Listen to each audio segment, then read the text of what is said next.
ఆంధ్రప్రదేశ్ జనుల ఆర్తనాదం ఉంది. అన్యాయం చేయొద్దని రిక్వెస్ట్ ఉంది. దయతో పాలకులు అర్థం చేసుకుని విభజన హామీలను నెరవేర్చి ప్రత్యేక హోదానిచ్చి రాజధాని కూడా లేకుండా నడివీధిలో నిలబెట్టిన మా ముఖ్యమంత్రి గారికి సహాయపడాలని, ఆంధ్ర ప్రజలను కష్టాల నుంచి బయటకు తీసుకురావాలని విజ్ఞప్తి. ఇది సత్యవాక్కు పరిపాలన కోసం సత్యహరిచంద్రుడు ఎంత కష్టపడ్డాడు, ఎన్ని అవస్థలకైనా సిద్ధపడ్డాడు. అలాగే నేటి పాలకులు ఇచ్చిన మాట కోసం నిలబడి ఆంధ్రప్రదేశ్ని ప్రపంచ పటంలో అగ్రస్థానంలో నిలపాలని కోరిక.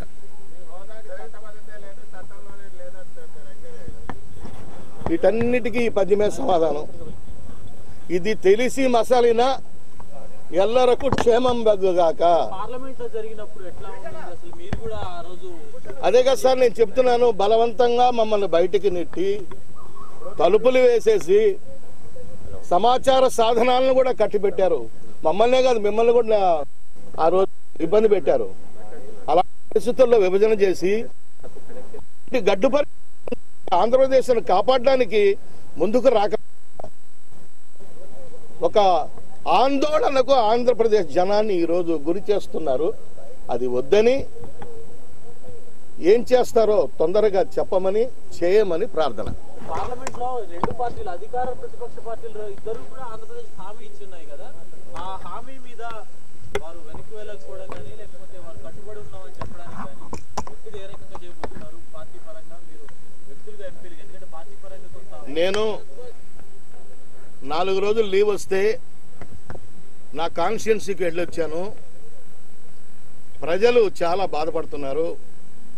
మీరేం చేస్తున్నారు, మీరు ఎందుకు వెళ్తున్నారు పార్లమెంట్కి అని అన్నారు. కాబట్టి ఈరోజు ధైర్యం చేసి నా భావ ప్రకటన ఈ విధంగా తెలియజేస్తున్నాను.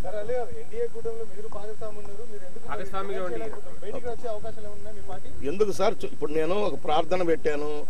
దీంట్లో హెచ్చరికలు ఉన్నాయి, మంచి ఉన్నది, సామధాన భేద దండోపాయాలు అన్నీ ఉన్నాయి రకరకాలుగా.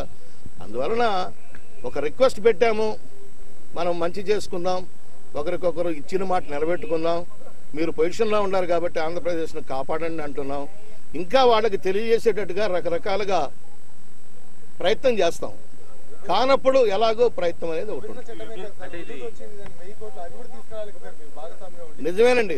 అందుకే ఈ ప్రయత్నాలన్నీ, ఈ ప్రయత్నాలు వాళ్ళకి సూటిగా తగిలితే అన్ని ప్రయోజనాలు జరిగిపోతాయి. ఉందండి, ఉంది. కొంచెం ఏదో చిన్న గ్యాప్ వస్తూ ఉంది. ఆ గ్యాప్ రాకుండా అది తెలుస్తుంది, నిదానంగా తెలియ.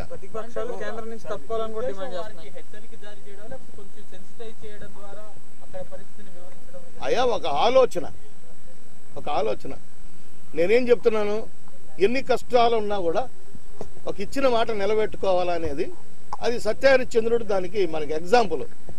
అందుకని ఒకసారి అంటే నాటుకుంటుంది, ఒక దృశ్య రూపంలో చెప్తే మనసుకు ఎక్కుతుందని ఒక కళాకారుడిగా నా ప్రయత్నం.